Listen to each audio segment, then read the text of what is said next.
अगर भगवान शंकर के शिवालय तक पहुंच भी गए, भगवान शंकर के मंदिर तक पहुंच भी गए, या शिव महापुराण की कथा तक आप पहुंच भी गए, भगवान शंकर की कथा को आपने बैठकर श्रवण भी कर लिया, पर अपनी चित्त वृत्ति को शंकर से नहीं जोड़ पाते, क्योंकि तेरी कृपा बिना ना हिले एक भी अणु, लेते हैं श्वास तेरी कृपा से तनु तनु। बखान क्या करूं मैं आँखों के ढेर का, चपटी बबूत में खजाना कुबेर का।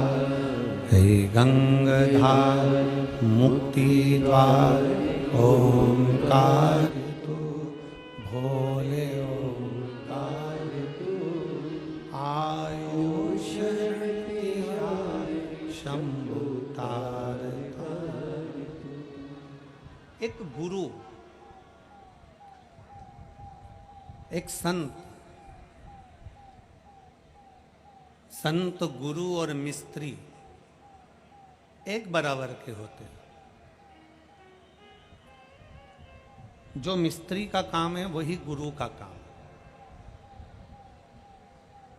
जो मिस्त्री का काम है वही सदगुरु का काम है,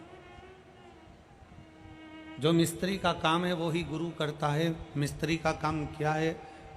दीवार बनाना, रोक देना। मिस्त्री का काम क्या है? पुल बना देना।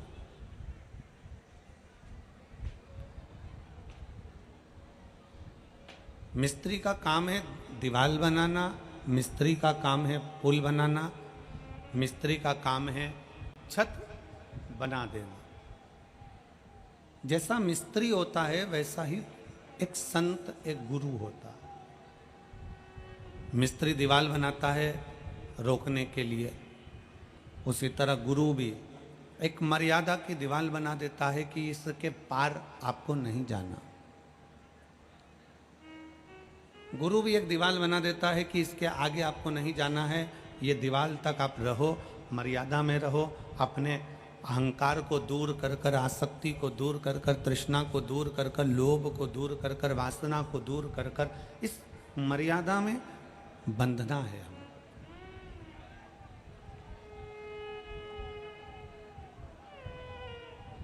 इस मर्यादा से हमको बंद कर रहना। मिस्त्री ने पुल बनाया तो संत सदगुरु भी पुल बनाने का काम करते हैं, अर्थात वो आपके लिए परमात्मा की भक्ति का पुल बना देते हैं, जिससे आप परमात्मा तक पहुंच सको, आप भगवान तक जा सको।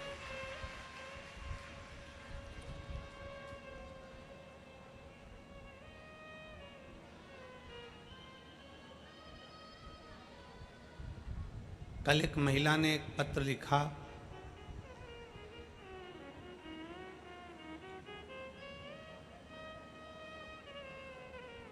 उसमें उस महिला ने एक प्रश्न लिखा।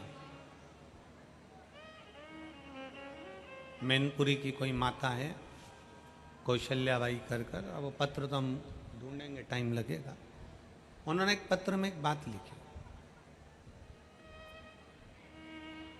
मैनपुरी की कोई कौशल्याबाई हैं और हॉस्पिटल में सर्विस करती हैं। उन्होंने अपने पत्र में लिखा कि गुरुजी, मैं एक नर्स हूँ, मैं हॉस्पिटल में काम करती हूँ, एक साधारण सा काम मेरा हॉस्पिटल में है। नर्स का काम तो होता है कि बोतल लगा देना, दवाइयाँ दे देना, संभाल लेना। मेरा काम वो भी नहीं, मेरा और नीचा काम है कि मैं हॉस्पिटल में झाड़ू भी लगाती हूँ, पोछा भी लगाती हूँ, और गंदे कोई कपड़े होते हैं, गंदा कोई सामान होता है, गंदा कोई वस्त्र आभूषण होता है तो उसको उठाकर फेंकना, ले जाकर डालना, मैं ऐसा काम करती हूँ। अब गुरुदेव, मेरा निवेदन केवल इतना सा उसने पत्र में लिखा, पत्र अगर ढूंढेंगे तो थोड़ा समय लग सकता है। कि मेरा निवेदन ये है कि मैं हॉस्पिटल में काम करती हूँ, हॉस्पिटल जाती हूँ, कभी कभी मेरी रात की ड्यूटी रहती है, कभी मेरी दिन की ड्यूटी रहती है। कई बार मैं शंकर भगवान को जल चढ़ा नहीं पाती हूँ, कई बार मैं जल चढ़ाने चली जाती हूँ।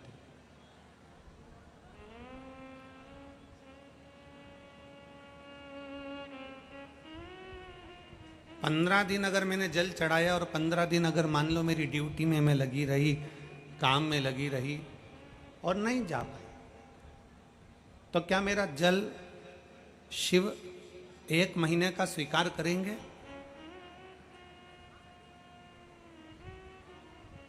अब मैनपुरी की मेरी कौशल्या जी ने मेन बात करी है।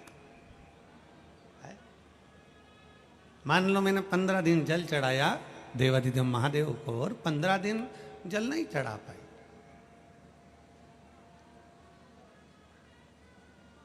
क्या मेरा जल भगवान शंकर 1 महीने का स्वीकार करेंगे? अगर मेरी जीजी अगर कथा सुन रही हो, कौशल्या दीदी आप अगर कथा सुन रहे हो तो स्मरण करिएगा कि माता पार्वती जी भगवान शंकर की आराधना करते करते करते करते इतनी लीन हो गई थी, इतनी लीन हो गई थी कि वो कुछ दिन तक, कुछ महीनों तक, कुछ समय तक शंकर की भक्ति में इतना डूब गई थी और अपने कर्म में, अपनी लगनता में इतना डूब गई थी कि शंकर की भक्ति का स्मरण ही नहीं आ पाया कि मुझे शंकर का शिवलिंग का निर्माण करना। उनकी चित्त वृत्ति में, उनके हृदय में, उनके दिल में शंकर का शिवलिंग आप रूप ऐसा बन गया था कि वो सुध में चली गई। तो मेरा कौशल्या बहन जी से निवेदन है, आप चिंता ना करें। आप अगर 15 दिन क्या जल, अगर आप 1 दिन भी जल शंकर को चढ़ा रही हो, दिल से चढ़ा रही हो और बाकी के दिनों में हॉस्पिटल में भले काम कर रही हो और साथ में मेरे शंकर को याद कर रही हो, तो तुम्हारा रोज जल चढ़ाना। शिव महापुराण की कथा क्या कहती है? पहले अपना कर्म।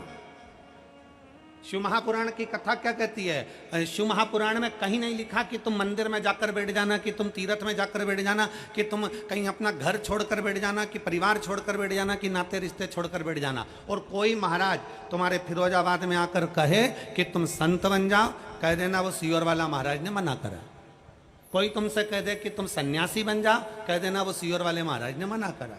अगर तुमसे कोई कह दे कि तुम्हारा घर छोड़ दो, तो कह देना सीहोर वाले महाराज ने मना करा है। क्योंकि शिव महापुराण की कथा कहती है सबने छोड़ा, मेरे शंकर भगवान ने कुछ नहीं छोड़ा। मेरे शंकर भगवान अपनी धर्म पत्नी के साथ विराजे हैं, मेरे शंकर भगवान अपने पुत्रों के साथ विराजे हैं। गणेश, रिद्धि सिद्धि, कार्तिकेय, पार्वती, अशोक सुंदरी, मेरे शंकर भगवान पूरे परिवार के साथ एक साथ रहते हैं और भगवान की अविरल भक्ति धारण करते हैं। मेरा शिव कभी नहीं कहता कि तुम अपना घर छोड़ो, मेरा शंकर कभी नहीं कहता कि तुम अपना दरवाजा छोड़ो, मेरा शंकर कभी नहीं कहता कि तुम घर छोड़ के तीर्थ में जाकर बैठ जाओ, मेरा शंकर कभी नहीं कहता कि तुम घर छोड़कर कहीं दूसरी जगह जाकर बैठ जाओ। मेरे शंकर कहते हैं तुम जहां रहो, जैसे रहो, अलमस्त होकर अपनी जिंदगी जियो, पर इतना याद रखो तुम कोई उपास करो ना करो, तुम कोई दान करो ना करो, तुम कोई पुण्य करो ना करो, पर शिव पुराण कहती है कि किसी का दिल मत दुखाओ, इससे बढ़कर कोई पुण्य नहीं संसार, इससे बढ़कर संसार का कोई पुण्य नहीं है।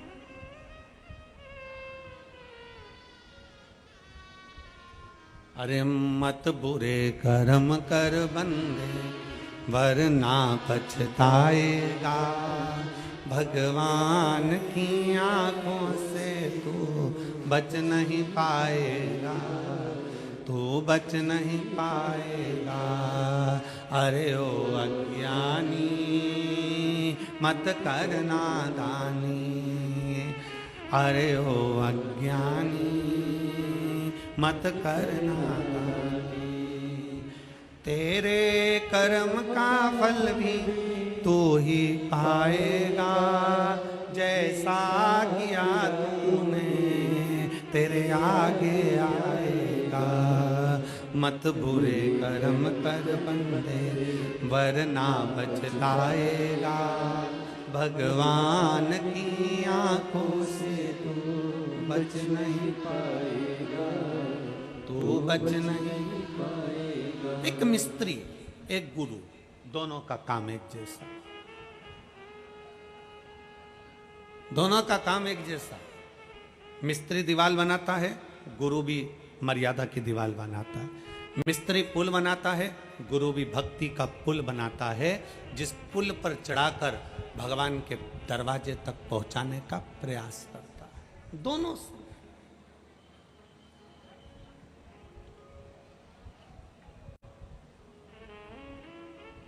हाँ, शंकर की कथा कहती है कि शिव थोड़ी परीक्षा जरूर लेते हैं।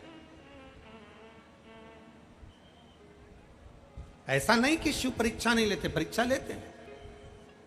कितनी परीक्षा है तुम्हारी? धूप में चलकर यहां तक आना, पंडालों में जगह नहीं,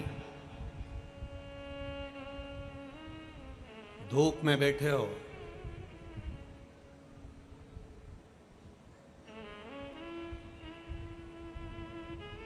अपना छाता लगाया, पानी की बोतल लेकर, आसन बिछाकर कथा का रसतत्व श्रवण कर रहे।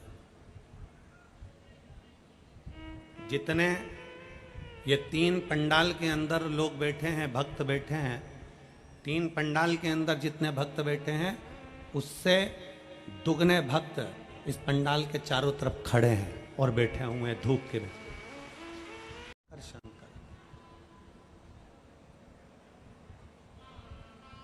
बहुत निचोड़ता है शिव, बहुत धोता है शिव। शंकर से तुम्हारा बैर नहीं है, भगवान से तुम्हारा बैर नहीं है। कभी मत बोलना कि भगवान तूने मेरी परीक्षा ज्यादा ले ली, भगवान से तुम्हारा बैर नहीं है।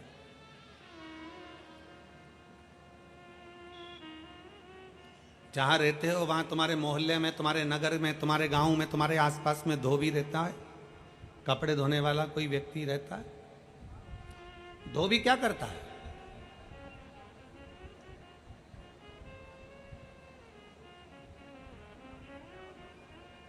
धोबी की कपड़े से बेर होती है क्या? जम के बोलो जरा। धोबी की कपड़े से दुश्मनी है क्या? नहीं। तुमने कपड़ा दिया, धोबी लेकर गया, सरफ में उसको गलाया, गलाने के बाद उसको अच्छा गलाने के बाद सरफ में सोडा में उसको गलाने के बाद गर्म पानी में खूब खंगाला, खंगाल के लेकर गया पत्थर पे, दम मार दम मार दम मार, पत्थर पर भी खूब धोया, लपेट लपेट के खूब मारा, निचोड़ा, फिर झटकारा, सूखने डाला तो झटकार कर डाला। धोबी से कपड़े की दुश्मनी नहीं है, कपड़े की धोबी से दुश्मनी नहीं है, पर धोबी ये जानता है जब तक मैं इसको अच्छे से खंगालूंगा नहीं, जब तक मैं इसको अच्छे से निचोड़ूंगा नहीं, तब तक ये साफ होने वाला नहीं है। उसी तरह मेरे ओघड़दानी शिव भी तुम्हें खंगालते हैं, निचोड़ते हैं, तब जाकर साफ हो पाते।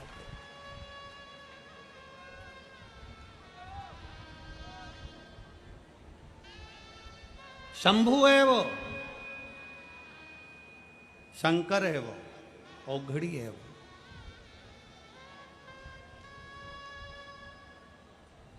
और शंभु शरणे मांगू घड़ी रे, दुख काटो दया करीन दर्शन आपो। शंभु शरणे मांगू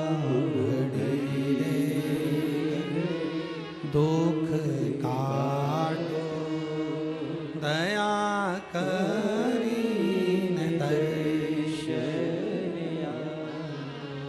खूब निचोड़ेगा, खूब खंगालेगा, खूब धोएगा, तब कपड़ा उज्जवल होता है। उसी तरह मेरा ओघड़दानी, मेरा शंभु, मेरा त्रिकालदर्शी, मेरा शंकर भी संसार के जल में, परिवार के जल में तुमको इतना धोता है, इतना दुख, इतनी तकलीफ, इतना कष्ट आता है, तुम्हें निचोड़ता है, धोता है, तब जाकर तुम्हें साफ कर कर अपने करीब में लेकर आता है, फिर तुम्हें कष्ट नहीं देता। तुम्हें कष्ट नहीं देता। थोड़ा अहंकार को दूर करेगा, अभिमान को थोड़ा सा दूर करेगा, और अहम दूर होना भी चाहिए।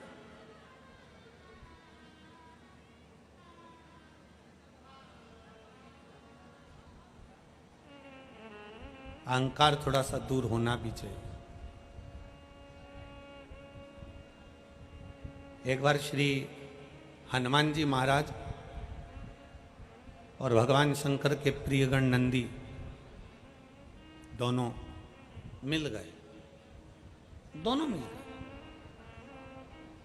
अब प्रदोष का दिन था, जैसे आज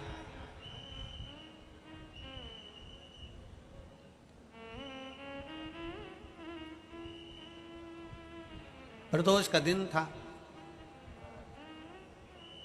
जैसे भोलेनाथ जी ने आज फिरोजाबाद वालों पर कृपा करी है प्रदोष के दिन की कथा का स्मरण कराने पर।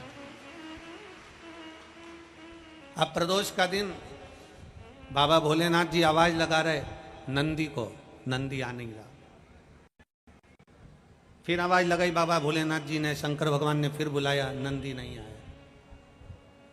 फिर आवाज लगाई, नंदी नहीं आया। बहुत देर हो गई। शंकर भगवान को लगा कि आखिर बात क्या है, ये कहाँ रह गया नंदी।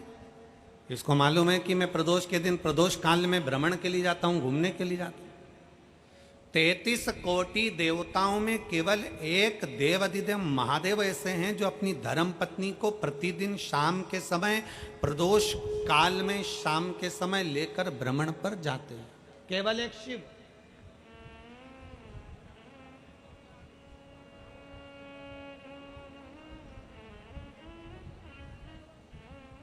तैतीस कोटि देवता में कोई दूसरा देवता नहीं है जो अपनी धर्म पत्नी को रोज भ्रमण के लिए ले जाए, केवल भगवान शंकर जाते हैं।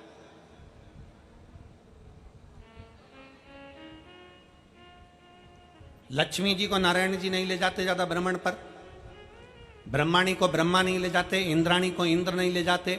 जितनी देवियां हैं कोई अपने पति के साथ ज्यादा भ्रमण पर नहीं जाती, पर पार्वती मैया ऐसा कोई दिन नहीं होता जो शंकर भगवान के साथ भ्रमण पर नहीं जाती। रोज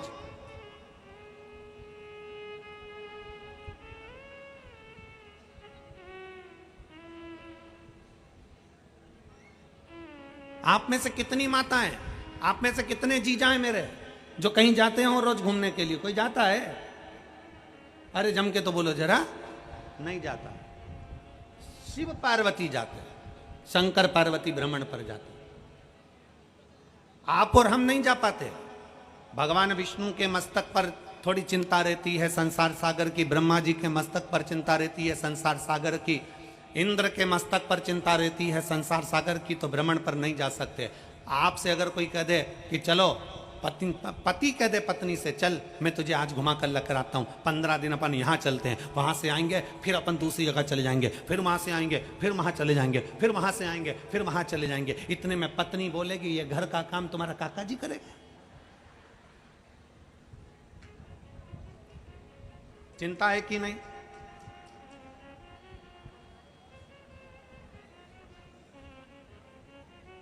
चिंता में रहने वाला व्यक्ति भ्रमण पर नहीं जा सकता, पर जो चिंता से मुक्त है, चिंतन करने वाला, वो रात दिन भी भ्रमण करे तो उसके लिए शून्य के बराबर है।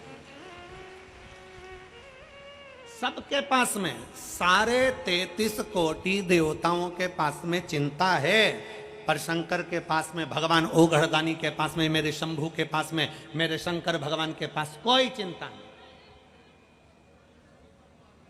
क्या चिंता करना?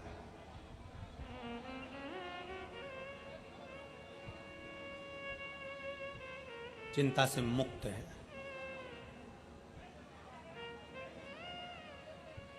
आपको चिंता हो सकती है, हमारे यहां तो कोई आता ही नहीं है।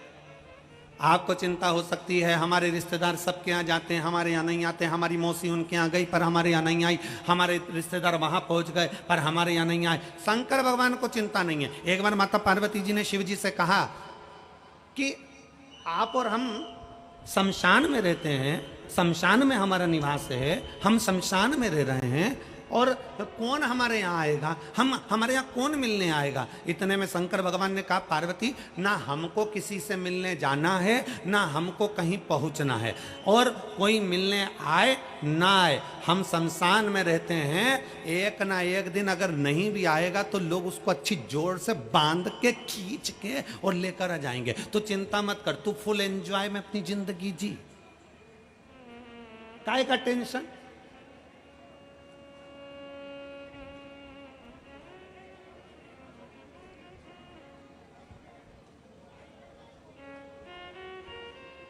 अपने बच्चों को भी ये सिखाओ, अपने बच्चों को भी ये बता दो, किसने क्या कहा, किसने क्या बोला, किसने निंदा कर दी, कोई ने कुछ कह दिया, बच्चे रोने बैठ गई। किसी ने कुछ कह दिया, सास रोने बैठ गई। किसी ने कुछ कह दिया, ससुर रोने बैठ गए। किसी ने कुछ कह दिया, दादा रोने बैठ गए। किसी ने कुछ कह दिया, उसने ना ना ना, शिव महापुराण की कथा कथी अपनी चित्तवृत्ति में ये लेकर आ जाओ कि हमारी जिंदगी में कोई कुछ भी कहे, आग लगे बस्ती में, जम के बोलो जरा, अपन रहो मस्त, क्या किसको रोइए, चादर तान के सोइए।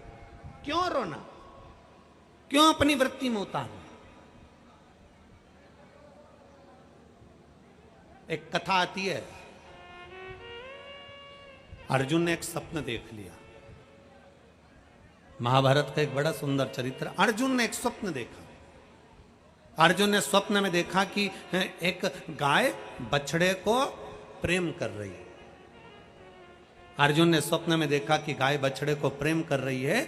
बछड़े को प्रेम कर रही है गाय। जब गाय बछड़े को प्रेम करती है तो क्या करती है, उसको अपनी जिह्वा से जम के बोलो जरा, चाट।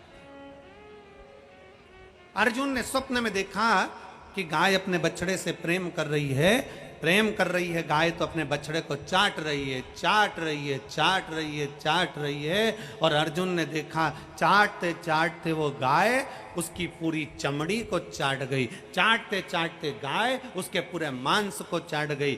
चाटते चाटते गाय उसके पूरे शरीर के मांस और चमड़ी को समाप्त कर दी और हड्डी का कंकाल वो बछड़ा बचा। अर्जुन ने जैसे स्वप्न में देखा, अर्जुन का नेत्र खुल गया। अर्जुन का नेत्र खुला और नेत्र खुलकर अर्जुन की आंखों में जल भर गया। और जल भरा अर्जुन दौड़ता दौड़ता भगवान द्वारकाधीश के पास पहुंचा। भगवान द्वारकानाथ से कहा, स्वामी स्वामी। द्वारकाधीश से कहा, सरकार सरकार। भगवान ने पूछा, क्या हो गया अर्जुन, तुम बड़े घबराए हुए दिख रहे हो। अर्जुन कहते हैं, महाराज मैंने आज एक स्वप्न देखा है। क्या स्वप्न? मैंने देखा एक गाय अपने बछड़े से प्रेम कर रही है। प्रेम करते करते वो इतना चाट गई, उसको इतना चाट गई कि उसकी चमड़ी, उसका मांस सब समाप्त हो गया और बछड़ा आखिरी में तड़प रहा है। बछड़ा आखिरी में रो रहा है और वो माँ भी उसको देखकर रो रही है। आखिर समझ में नहीं आता वो बछड़े की जिंदगी उस माँ ने कैसे समाप्त कर दी। तब भगवान कृष्ण ने कहा, सुन अर्जुन, ये कलयुग जो आ रहा है ना, ये उसका दर्शन करा रही है। ये गाय और ये बछड़ा कलयुग का दर्शन करा रहा है। जैसे गाय बछड़े से इतना प्रेम कर ली, इतना प्रेम कर ली कि उसको चाट चाट कर प्रेम में बछड़े की जिंदगी खराब कर दी, उसको कंकाल कर दिया। उसी तरह आज के जमाने में जब कलयुग आएगा, उस कलयुग में माता पिता अपने बच्चों से, अपना बेटा बेटी से इतना प्रेम करेंगे, इतना प्रेम करेंगे, इतना प्रेम करेंगे, इतना प्रेम करेंगे कि जो मांगेगा वो दे देंगे। मोबाइल मांगा मोबाइल, सामान मांगा सामान, गाड़ी मांगी गाड़ी, जो कहेंगे बच्चे माता पिता उसके कहने पर चल चल कर इतना प्रेम करेंगे कि जैसे गाय बछड़े को प्रेम करते करते चाट चाट कर बछड़े की जिंदगी खराब कर दी। कलयुग में माता पिता अपने बच्चों से प्रेम कर कर कर जो मांगेंगे दे देकर उसकी भी जिंदगी खराब कर देंगे और आखिरी में रोएंगे।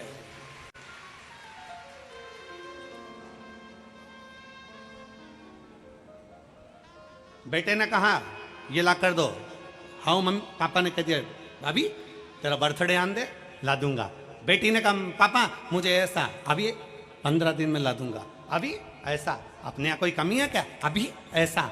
अर्थात आपका अधिक प्रेम, आपका बहुत ज्यादा प्रेम आपके बच्चों की जिंदगी को बर्बाद कर रहा है।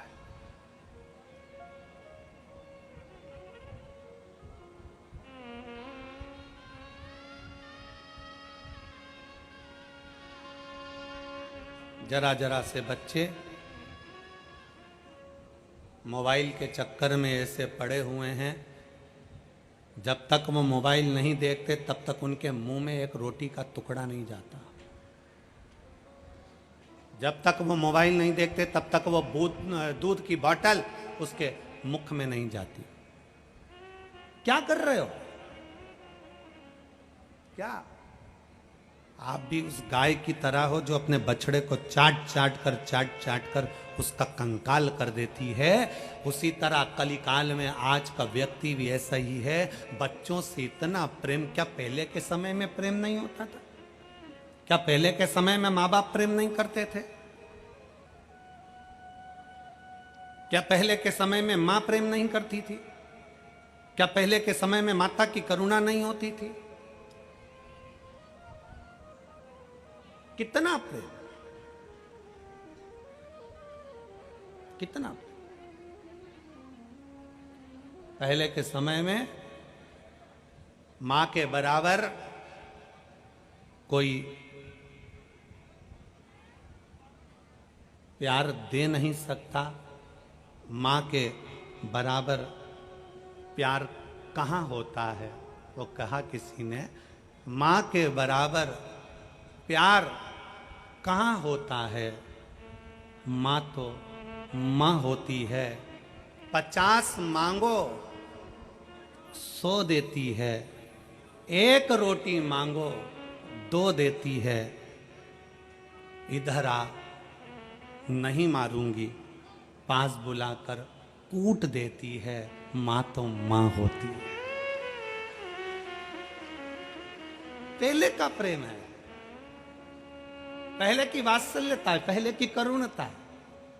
क्या पहले प्रेम नहीं होता था? क्या पहले स्नेह नहीं होता था? पहले कौन माँ बाप अपने बच्चे को मोबाइल देते थे? कौन माँ बाप टीवी खोलकर भोजन कराते थे? बस उतना प्रेम दीजिए बच्चों को जितना उसको प्रेम की जरूरत है, उतनी करुणा दीजिए बच्चों को जितनी उसकी करुणा की जरूरत है। अपने बच्चों को पिंजरे का शेर मत बनाओ।